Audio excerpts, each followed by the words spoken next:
Assalamualaikum warahmatullahi wabarakatuh. Di sini kami akan mempresentasikan audiovisual tentang kasus-kasus pelanggaran pidana internasional. Di sini kami mengambil kasus Pengadilan HAM di Indonesia, Tanjung Priok pada tahun 1984. Kelompok kami terdiri dari 2 anggota, yaitu saya sendiri, Alina Putri Alifa, dan bersama rekan saya, Rizka Febrianti Mulyana. Dimulai dari latar belakang kasus peristiwa Tanjung Priok yang terjadi pada 12 September 1984 merupakan salah satu peristiwa pelanggaran HAM yang terjadi di Indonesia. Pasalnya, peristiwa ini terjadi karena adanya bentrok antara aparat pemerintahan dengan warga Tanjung Priok.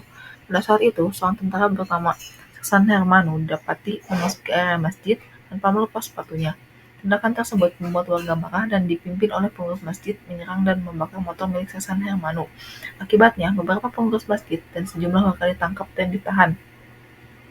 Seorang pengurus masjid lainnya yang bernama Amir Piki memimpin aksi demonstrasi ke tempat orang-orang tersebut ditahan. Namun, aksi mereka dicegah oleh aparat keamanan di depan Polres Jakarta Utara. Karena tuntutan massa tidak terpenuhi, mereka tidak dapat dibubarkan. Oleh karena itu, aparat melancarkan sejumlah tembakan dan menghujani massa dengan timah panas. Kejadian ini menewaskan setidaknya 9 korban akibat kerusuhan dan 24 korban akibat tindakan aparat. Terdapat 2 sumber berbeda yang menjelaskan mengenai kronologi peristiwa Tanjung Priok ini.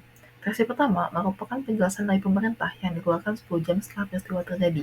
Versi kedua, yang disebut sebagai versi lembaran putih, diselesaikan di Masjid Al-Arab, Tanjung Priok pada tanggal 20 September 1984, yang ditandatangani oleh 22 tokoh masyarakat. Dalam versi lembaran putih, dikemukakan bahwa pasukan yang dikerahkan untuk membubarkan massa bukanlah pasukan biasa, melainkan pasukan elit militer bersenjata lengkap.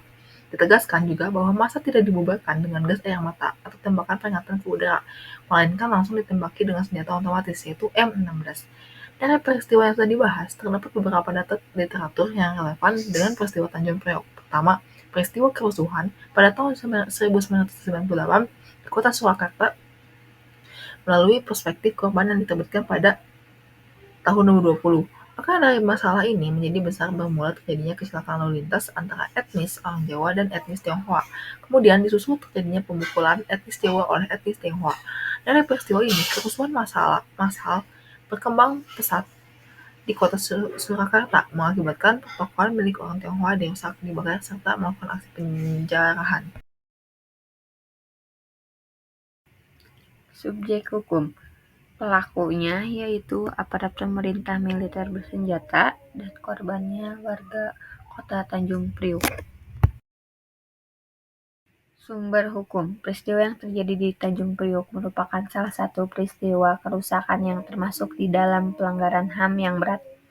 Karena ini melibatkan tentara dan warga di Tanjung Priok, Jakarta Utara pada 12 September 1984. Kerusuhan ini yang ada di Tanjung Priok berawal karena cekcok antara pembina desa dengan warga. Saat itu, meminta warga untuk mencopot spanduk dan brosur yang tidak bernafaskan Pancasila. Lalu, seorang tentara bernama Sersan Hermanu didapatkan memasuki area masjid tanpa melepas sepatunya. Tindakan itu membuat warga dan pengurus masjid marah dengan membakar sepeda motor Sersan Hermanu. Oleh karena itu, beberapa warga dan pengurus masjid ditangkap. Dalam kasus Tanjung Priok, terjadi pelanggaran HAM berat. Menurut laporan tim tindak lanjut hasil KP3T, terdapat 4 pelanggaran HAM, yaitu yang pertama, pembunuhan kilat Samari Kiling ini terjadi di depan Masjid Mapolres Jakarta Utara karena penggunaan kekerasan berlebihan yang dilakukan oleh satu regu di bawah pimpinan Sutrisno Mas Chung DKK. Para anggota pasukan ini masing-masing membawa peluru tajam 5-10 yang mengakibatkan 24 orang tewas dan 54 luka berat dan ringan karena penyerangan dari anggota pasukan ini.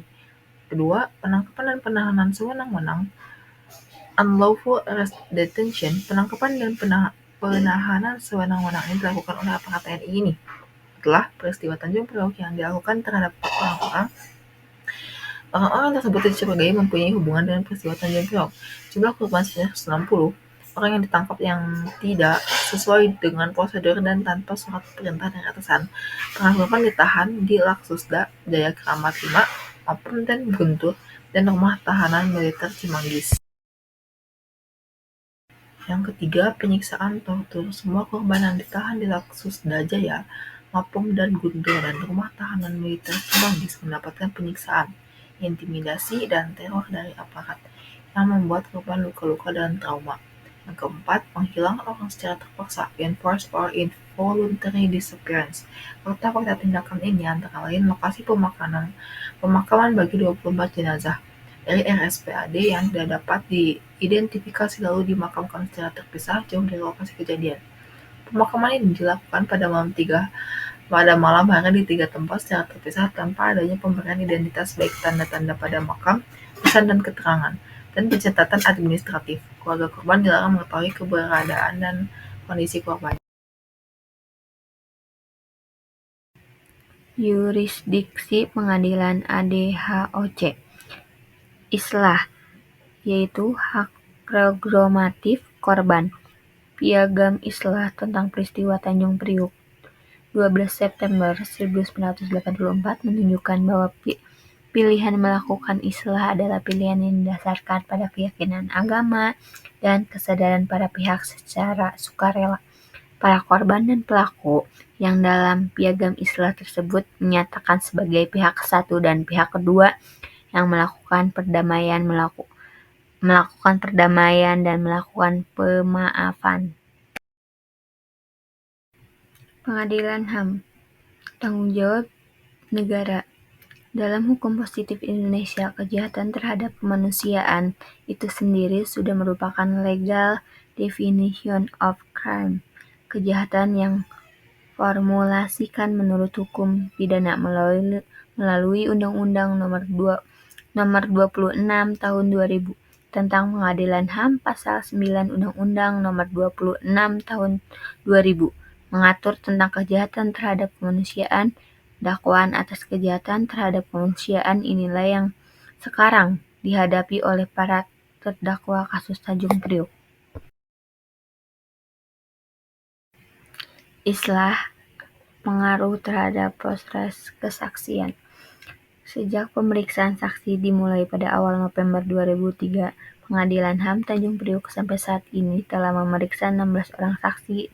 Dari 16 orang saksi yang telah diperiksa tersebut, beberapa di antaranya memberikan keterangan dalam beberapa berkas perkara yang berbeda. Dalam berkas perkara yang telah dimasuki proses pemeriksaan saksi, proses persidangan diwarnai dengan koreksi atau revisi beberapa keterangan penting dalam berita acara pemeriksaan. Selanjutnya disebut BAP yang dilakukan oleh para saksi dalam perkara untuk Sutrisno Mancung.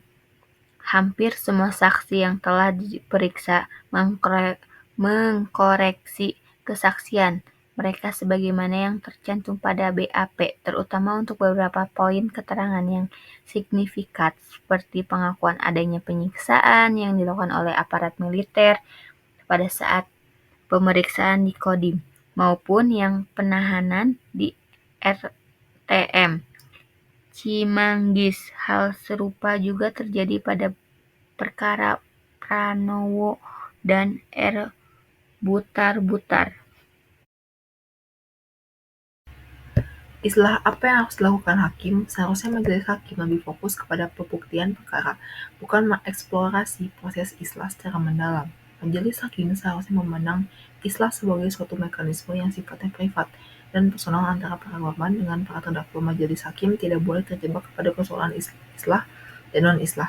Persoalan islah haruslah dipandang sebagai suatu niat baik, goodwill, atau keinginan para pihak untuk menyelesaikan persoalan secara pribadi di antara mereka tanpa harus melihat apakah proses islah tersebut signifikan atau tidak signifikan pengaruhnya terhadap proses peradilan.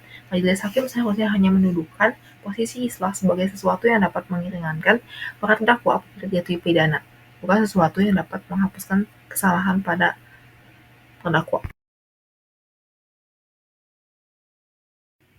Upaya proses hukum. Pengadilan HAM ADHOC kasus ini diupayakan diselesaikan melalui Pengadilan HAM ADHOC yang mengacu pada Undang-Undang Nomor 26 Tahun 2000 tentang Pengadilan HAM.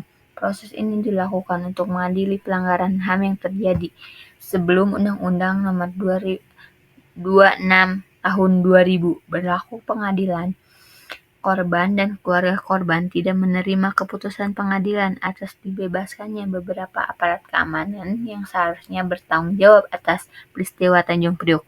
Mereka terus menyerukan keadilan kepada pemerintah dan beberapa korban masih menuntut keadilan hingga saat ini.